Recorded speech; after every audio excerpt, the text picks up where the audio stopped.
You began your studies at CUNY Borough of Manhattan Community College and then transferred across to get your Bachelor's of Science in Public Health at Brooklyn College. Can you tell us about that thought process and walk us through those years?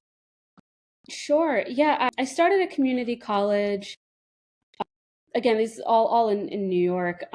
In my community college was in Manhattan, but I've lived in Brooklyn since migrating to the US. The community college track was not the first track that I had, but there was a lot of challenges, of course, when you're initially undocumented and navigating different systems. And so that was a path that I found that was helpful to me to then find my way into a four-year institution.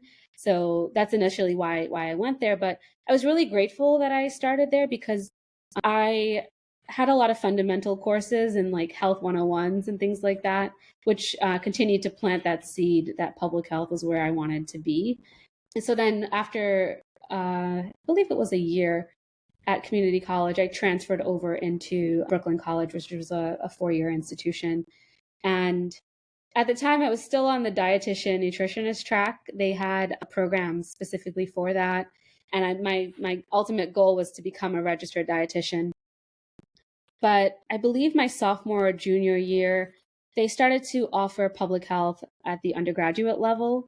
And I looked into it and, I found that nutrition was going to, I felt like maybe be a little too narrow for me. And I wanted to expand my options a little bit further. And so I looked into the public health track and switched over. And since then, public health has just been the space that I've operated in. And thankfully, I can also revisit my interest in food and nutrition because of the link there. And that's also the beautiful thing about, I think, like public health in itself is like whatever your interest is, there's typically a way to kind of pull that into your work as a public health professional or your lens as a public health professional. So, and I think like to that point, it's so important to have people in public health who come from different perspectives and are able to share those perspectives because that helps us have like more robust solutions and programs and whatnot. So appreciate you sharing that.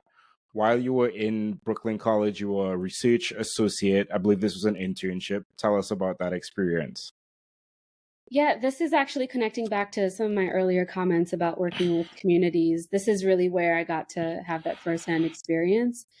So this internship was with a professor on campus, and we were just a small research team that was developed of focusing on Caribbean health and the immigrant experience as well. So what happens to people as they move from the Caribbean into the United States, as specifically around their health.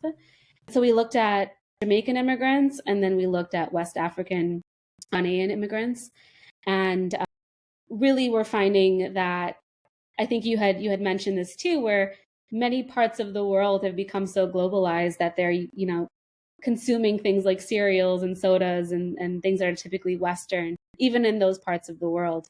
But in the internship, we, set up a couple of focus groups and wanted to hear about specifically their different types of eating routines, what their diets consisted of, what their day-to-day looked like, all things that were affecting their health and specifically increasing their risk for type 2 diabetes.